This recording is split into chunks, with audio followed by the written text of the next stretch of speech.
Hello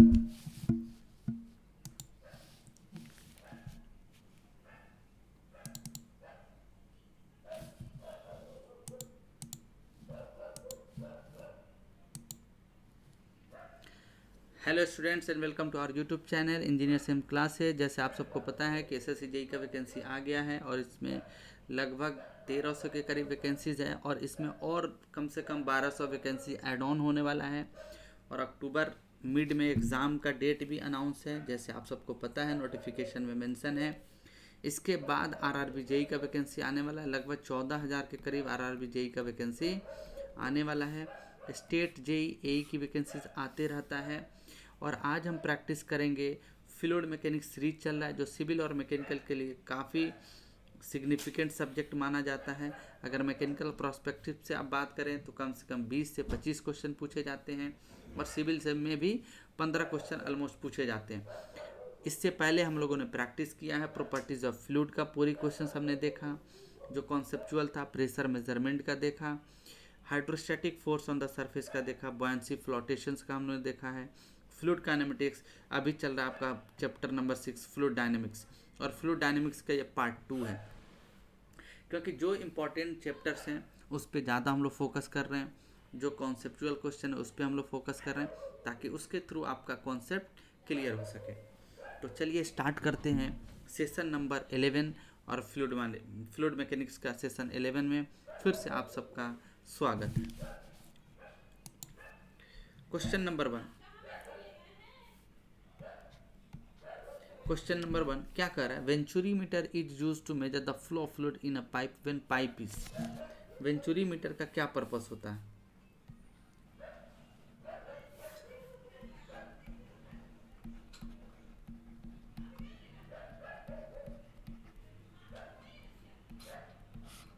venturi meter एक device होता है, ये सब हम जानते हैं, और ये एप्लीकेशंस ऑफ बर्नौली इक्वेशंस पे काम करता है। Application of Bernoulli's equation, simple सी बात है। और बर्नौली इक्वेशन किस पे काम करता है? कंजर्वेशन ऑफ एनर्जी पे काम करता है। क्या कर रहा है कि वेंचुरी मीटर बेसिकली पाइप में कनेक्टेड होगा तो ये डिस्चार्ज को मेज़र करता है। We all know that discharge measure करता है। डिस्चार्ज करने का मतलब रेट ऑफ फ्लोइंग फ्लूइड को मेज़र करता है, rate of flowing fluid. Questions क्या है कि वेंचुरी मीटर को अगर पाइप में आप कनेक्ट कर दें और इसे किसी भी पोजीशंस पे रख दें तो वेंचुरी मीटर पे क्या फ़र्क पड़ेगा?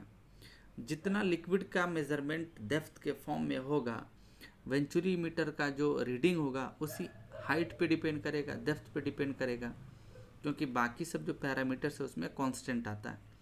तो चाहे आप उसे हॉरिजॉन्टली अरेंज कर दें या वर्टिकली कर दें या किसी भी पोजीशंस में रख दें तो reading will be remain same. तो आप कहेंगे venturi meter is fitted at any positions, it gives the same reading. और डिस्चार्ज को मेज़र करने के लिए होता है। ये बहुत इंपॉर्टेंट क्वेश्चन है, लगभग 3 से 4 बार ये क्वेश्चन रिपीट किया गया।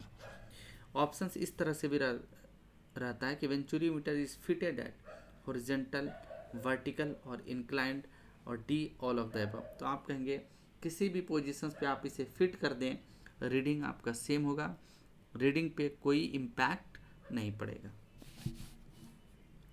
अगला क्वेश्चन है फॉर्मूला बेस्ड क्वेश्चन है। If A1 and A2 refers the area of the given cross section, small g refers the gravitational force and H refers to the length, Q refers discharge, then the discharge through the venturi meter. We all know that दो तरह के discharge होगा, एक theoretical discharge होगा जो आप लिखते हैं A1 A2 square root of 2GH divided by square root of A1 square minus A2 square. ये कहलाता है थेरेटिकल डिस्चार्ज। इसे हम क्या कहेंगे? Theoretical discharge.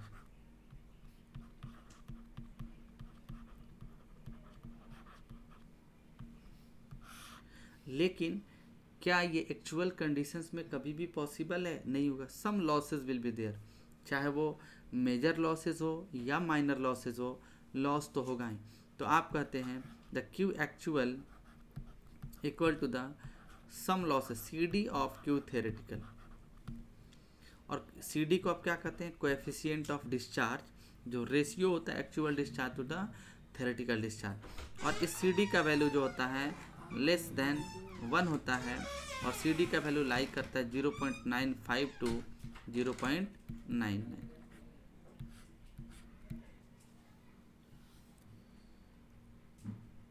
तो इस तरह से अगर एक्चुअल डिस्चार्ज आप लिखते तो इक्वेशंस क्या बनता?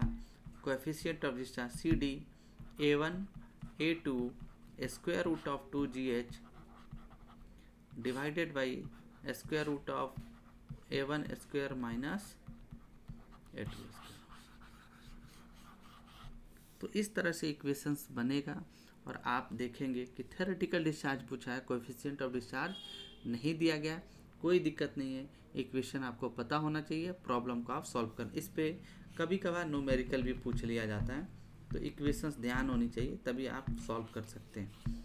जैसे सी देख रहे हैं, Q equal to A1 A2 square root of A1 square minus A2 square under 2GH। तो C is the right answer. अगला क्वेश्चन देखते हैं, क्वेश्चन नंबर 3। डायनेमिक्स का प्रॉब्लम कर रहे हैं। ऑब्वियस सी बात है, बर्नौलीज इक्वेशंस का सबसे बड़ा रोल है डायनेमिक्स फ्लूइड को एनालाइज करने में, हेल्प करने में। Bernoulli's theorem deals with the principle of conservation of energy. अगर फ्लूइड में आप टोटली बात करें तो दो तरह के जनरली हम इक्वेशंस पढ़ते हैं, एक या थ्योरम्स पढ़ते हैं, एक कॉन्टिन्यूटी इक्वेशन, एक आपका कॉन्टिन्यूटी इक्वेशन, और दूसरा जो इक्वेशन अपना होता है वो बर्नौलीज इक्वेशन होता है।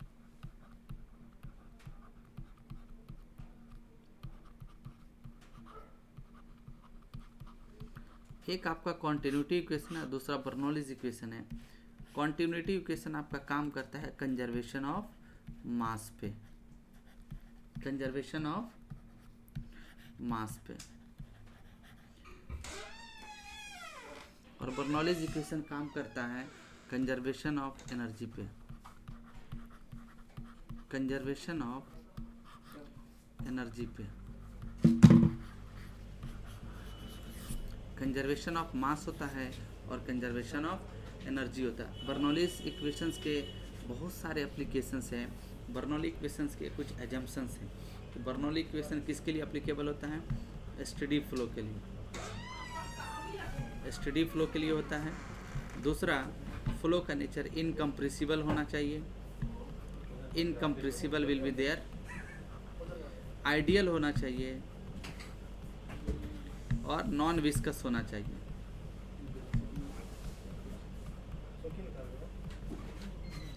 नॉन विस्कस होना चाहिए। This are the basic assumptions, these are the basic assumptions of Bernoulli's. These are the assumptions of Bernoulli's, and the Bernoulli equations basically we all know that have the so many applications will be there. The first applications, the Bernoulli equation is applied in the case of Venturi meter. Second will be orifice meter. Third will be the pitot tube, and also many dynamics problem solved with the help of Bernoulli equation. So the conservation of energy is Bernoulli's basic principle work on the conservation of energy. A is the right answer. Question number 4. If P1, P2 refers to the pressure, V1 and V2 refers to the velocity, ρ1, ρ2 refers to the specific gravity, and Z1, Z2 refers to the elevations of 2 points 1 and 2 in the pipe, the Bernoulli equation can be taken in the form of, जैसे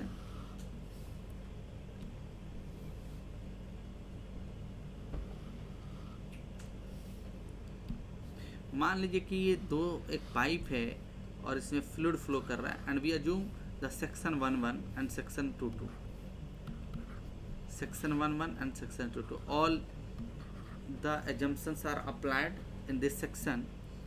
The pressure P1 is here given, pressure P1, velocity V1, rho 1 and Z1.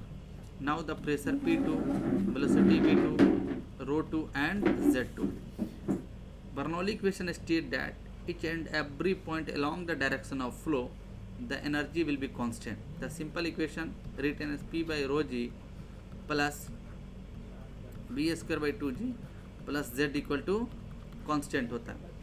हम लिख सकते हैं P1 by rho 1G plus V1 square by 2G plus Z1 equal to P2 by rho 2G plus V2 square by 2G plus Z2. तो ये आप इसे कह सकते हैं कि बेसिकली कहाँ पे काम करता है, कंजर्वेशन ऑफ एनर्जी से पे, और ये इसका इक्वेशंस बनेगा P1 by rho ji plus V1 square by 2G plus Z1. आप देख लें यहाँ पे equation P1 by rho ji plus V1 square by 2G plus Z1 P2 by rho g, यानी D will be the right answer. D इसका right answer. Question number 5 देखते हैं. Which of the following device is used to measure the air flow velocity? Air flow velocity, we all know that air flow velocity कहने का मतलब क्या हुआ, the air और gas has highly fluctuating velocity, has highly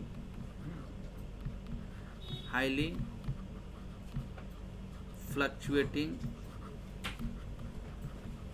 velocity. Highly fluctuating velocity होता है. और highly fluctuating velocity कहने का मतलब कि यहाँ पे जो आप मेज़र करेंगे, जैसे एनीमोमीटर जो होता है एक डिवाइस होता है जो हाईली फ्लक्चुएटिंग वेलोसिटी को मेज़र करता है. सिंपल सा प्रॉब्लम है. So many device will be there, जैसे pitot tube, nozzle meter, orifice meter, current meter, और ये मेज़र करता है बेसिकली हाईली फ्लक्चुएटिंग वेलोसिटी को या डिस्चार्ज को. हाईली फ्लक्चुएटिंग वेलोसिटी और discharge will be measure through this. जैसे करंट मीटर की बात करें तो करंट मीटर किसके लिए होता है, वेलोसिटी ऑफ द फ्लो के लिए, एवरेज वेलोसिटी के लिए. Pitot tube average velocity of flow के लिए.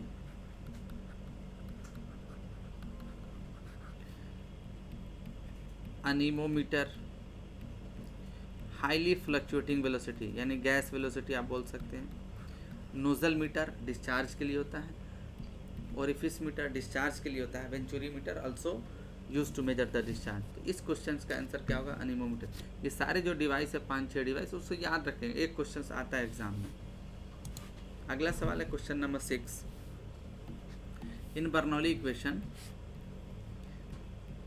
P by rho ji plus V square by 2G plus Z equal to constant. और इस तरह के एनर्जी इक्वेशंस को आप क्या कहते हैं, ये कहलाता है एनर्जी पर यूनिट वेट. और ये एनर्जी यहाँ पे P1 बाई रो जी क्या, pressure energy per unit weight. V1 square by 2G क्या है, kinetic energy per unit weight. और Z के आपका potential energy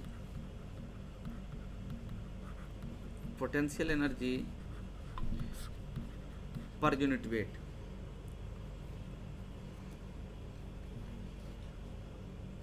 potential energy per unit weight.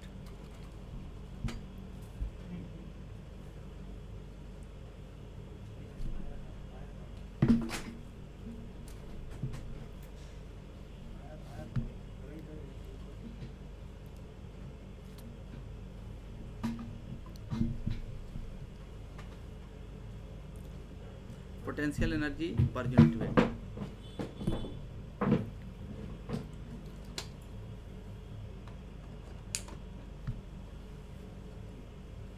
Potential energy per unit weight. तो आप इस तरह से देख सकते हैं कि along the direction of flow sum of all energy must be constant. Bernoulli equation को आप अलग अलग तरह से लिख सकते हैं, जैसे P बाई रो के फॉर्म में लिख सकते हैं. उस तरह से आप जैसे P बाई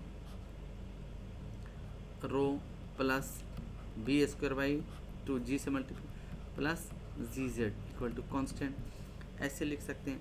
ये कहलाएगा आपका energy per unit volume, kg per metre क्यों होता है, एनर्जी पर यूनिट मास, अलग अलग इक्वेशंस बनते हैं, तो total energy per unit wait. अब इस इक्वेशंस का आप देखेंगे तो यहाँ पे जैसे P बाई रो जी का आप यूनिट निकालेंगे तो मीटर आएगा, वी स्क्वायर बाई 2g का यूनिट निकालेंगे तो मीटर आएगा, z का यूनिट भी मीटर। यानी इस इक्वेशंस को आप किसके फॉर्म में मेजर करते हैं, डेप्थ के फॉर्म में, मीटर के फॉर्म में या लेंथ के फॉर्म में, ये भी सब आंसर आपको मिलेगा जब आप P बाई Q क्वेश्चन देखेंगे तो इससे सी आंसर होगा इस क्वेश्चन का। अगला क्वेश्चन है question number 7। If coefficient of discharge for an orifice is 0.6, coefficient of velocity is 0.95, then the coefficient of contraction. This is very important relations between the coefficient of discharge CD, coefficient of velocity and coefficient of contraction. Coefficient of discharge,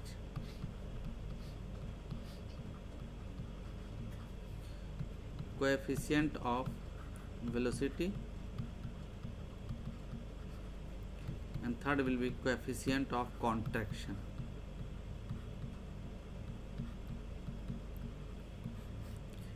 इसमें relations भी question में पूछा गया। C D equal to क्या होता है, सी सी into C B. कोई भी अगर इसमें से दो दिया हो और थर्ड अननोन हो तो आप आसानी से फाइंड आउट कर सकते हैं।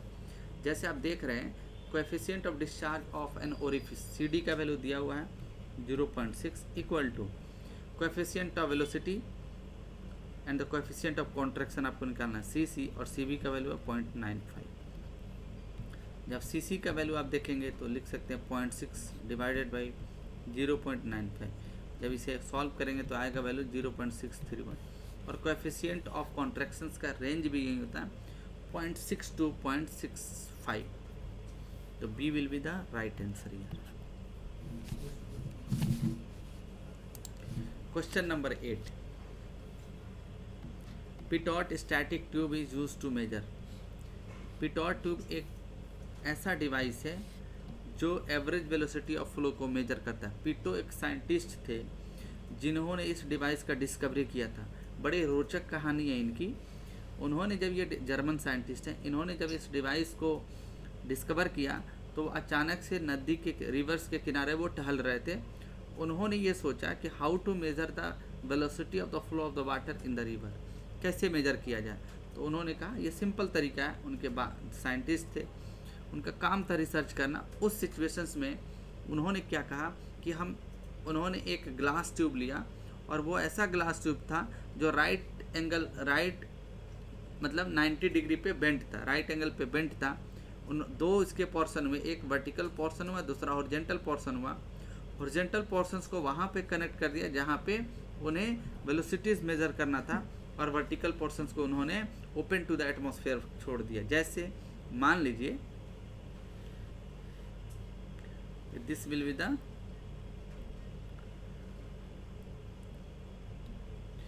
तो इन्होंने क्या किया कि मान लीजिए कि ये फ्लूइड है, इन्होंने एक बेंट पाइप लिया और इसको यहाँ पे छोड़ दिया, and the liquid will be rise inside that. मान लीजिए ये एच था, स्टैटिक था, और यहाँ पे स्मॉल एच राइज कर गया, और यहाँ पर वेलोसिटी इसका v1 था, और ये 0.1 और ये 0.2 हो गया यहाँ पे वेलोसिटी। इस पॉइंट को आप कहते हैं स्टैग्नेशन पॉइंट, स्टैग्नेशन पॉइंट। इसीलिए बोला जाता है pitot to work on the principle of stagnation principle and the applications of Bernoulli's equation. इन्होंने कहा कि यहाँ पे अगर वेलोसिटी 0 होगा तो ये किस में कन्वर्ट हो जाएगा, डायरेक्टली एच में। बर्नौली इक्वेशन लगा दें, P1 by rho g V1 square by 2g Z1 equal to P2 by rho g V2 Z2G plus Z2, Z1 Z2 बराबर है, कैंसिल होगा, और V2 का वैल्यू 0, ये भी कैंसिल होगा।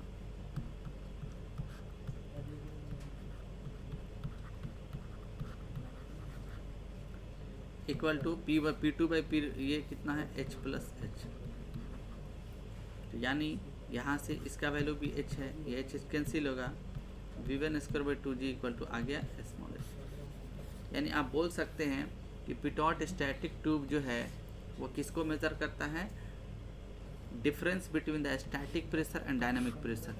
डायनामिक प्रेशर आपका क्या होगा, ये होगा H होगा, और स्टैटिक प्रेशर क्या है, ये H है, यानी डिफरेंस को मेजर करता है,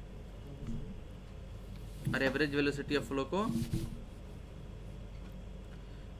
मेजर करता है। Question number 9, the range of coefficient of discharge for orifice meter, range of coefficient of discharge of orifice meter, CD of orifice, CD of venturi meter. Generally हम दो devices पढ़ते हैं, CD of orifice क्या होता है 0.652 generally, या 0.6 to 0.7 ले सकते हैं, और ये 0.95 to 0.98, कहीं कहीं पे 0.92 से इसका वेरिएशन 0.98 तक भी होता है। तो अगर ये वेंचुरी मीटर होता तो ये आंसर होता, लेकिन ये है नहीं, तो राइट आंसर विल बी ए। याद रखेंगे ये सब रिलेशन डेटा, इससे क्वेश्चन आता है डायनेमिक्स से। अगला क्वेश्चन है question number 10, venturi meter is generally use to measure the rate of flow, किसका, वाटर का। एयर का यूज़ हम नहीं कर सकते हैं, स्टीम भी नहीं होगा। एयर के मेज़र करने के लिए हम एनीमोमीटर का यूज़ करते हैं, हाइड्रोजन, तो वाटर इज़ द लिक्विड, यानी लिक्विड के डिस्चार्ज को मेज़र करने के लिए हम वेंचुरी मीटर का इस्तेमाल करते हैं। आइलर इक्वेशन ऑफ मोशन आप जानते हैं, Euler equation of motion is the basic equation on which fluid dynamics to be analyse. तो इसका डिफरेंशियल फॉर्म ऑफ इक्वेशन क्या होता है, dP by rho plus VdB plus G equal to 0। Simple सा ये कहलाता है Euler equation of motion. Derivation है, आइलर इक्वेशन ऑफ मोशन के कुछ अजम्पशंस हैं। Always drive along the stream line, किसके अलोंग ड्राइव होता है, स्ट्रीम लाइन के अलोंग। और स्ट्रीम लाइन किस तरह का लाइन होता है, एक इमेजनरी लाइन होता है, इमेजनरी लाइन होता है, यानी C will be the right answer. अगला क्वेश्चन है question number 12, all the term of energy in Bernoulli equation have dimension. अभी आपने देखा, मैंने बोला था ये क्वेश्चन बार बार रिपीट होता है, P by rho ji plus V square by 2G plus Z equal to constant. P by rho जी क्या है, pressure energy per unit weight, V square by 2G क्या है, kinetic energy per unit weight, और Z क्या है, potential energy per unit weight. Sum of all energy और total energy along the direction of flow is must be constant for the given assumptions of Bernoulli's equation. अगर ये सबका आप देखेंगे निकालेंगे, P प्रेशर का यूनिट क्या होता है, न्यूटन पर मीटर स्क्वायर, और डेंसिटी का unit kg per metre cube, और G का unit metre per second square. Newton को आप क्या लिख सकते हैं, kg metre per second square into 1 by metre square आ जाएगा। जब सभी को आप सॉल्व करेंगे, kg per metre cube metre per second square, जब सभी को आप सॉल्व करेंगे तो यूनिट आएगा इसका मीटर आएगा। It means the Bernoulli equations और the total energy per unit weight is measure in the term of metre, और मीटर किसका यूनिट होता है, लेंथ का। तो राइट आंसर इज लेंथ। छोटे छोटे सवाल हैं लेकिन कॉन्सेप्चुअल सवाल हैं। क्वेश्चन नंबर 14, बर्नौली इक्वेशंस के कौन कौन से एप्लीकेशन है, वेंचुरी मीटर जो डिस्चार्ज मेजर करता है, rate of flow, pitot average velocity, orifice meter also measure discharge, all are the correct options. अभी आपने देखा कि एक रिलेशन हमने बताया था, CD इक्वल टू होता है CC into CB, coefficient of discharge equal to coefficient of contraction into coefficient of velocity. और यहाँ पे आप coefficient of contraction equal to आप लिख सकते हैं coefficient of discharge divided by coefficient of velocity, CD by CB। तो इससे आप कहेंगे B will be the right answer. अगला क्वेश्चन है question number 15, the equation of continuity is applicable when the flow is, continuity equation is work on the principle of conservation of mass याद रखना है। Basically it work on the principle of conservation of mass flow rate, लेकिन हम generally बोल देते हैं conservation of mass पे ये काम करता है, क्योंकि मास फ्लो रेट को अगर आप तोड़ेंगे तभी इक्वेशंस बनता है रो ए बी, इसी को आप डिस्चार्ज कहते हैं, और Q equal to A B निकलता है। ये तभी पॉसिबल है जब वेलोसिटी आपका यूनिफॉर्म हो। मान लीजिए क्रॉस सेक्शन है तो वेलोसिटी यूनिफॉर्म हो, यूनिफॉर्म फ्लो हो, स्टेडी फ्लो हो और वन डायमेंशनल फ्लो, तो आप कहेंगे D will be the right answer. तो जैसे कि आपने देखा कि हम लोगों ने काफ़ी कॉन्सेप्चुअल क्वेश्चन को प्रैक्टिस किया। डायनेमिक्स आपके लिए इंपॉर्टेंट चैप्टर है, इससे भी 3 से 4 सवाल आता है इस पर्टिकुलर चैप्टर से, और आप जान रहे हैं कि इस बार वेटेज और बढ़ा दिया गया है। तो एक और सेशन हम लोग इस पे देखेंगे डायनेमिक्स पे, ताकि पूरी कॉन्सेप्ट आपका क्लियर हो जाए। फिर नॉच एंड बियर पे एक सेशन ले लेंगे, फिर फ्लो थ्रू पाइप पे एक सेशन, लॉसेस पे एक सेशन, मॉडल डायमेंशनल, मतलब 4 से 5 सेशन में पूरी फ्लूइड आपका कवर हो जाएगा। तो आई होप आपको ये सेशन अच्छा लगेगा, कॉन्सेप्ट आपका बूस्ट होगा इससे। आप चैनल पे बने रहेंगे, चैनल को सब्सक्राइब करेंगे अगर नए व्यूअर्स हैं, और बाकी चैनल को आगे बढ़ाना है। बाकी और भी सेशंस लेके आएंगे, जैसे दूसरा सब्जेक्ट का सेशन आप जानते हैं इस पे आता है स्ट्रेंथ ऑफ मटेरियल, जो मैकेनिकल सिविल को पढ़ना है। आगे भी और सेशन आएंगे, लगातार सेशन इस पे आते रहेगा, बस आप चैनल पे बने रहेंगे। Thank you for watching.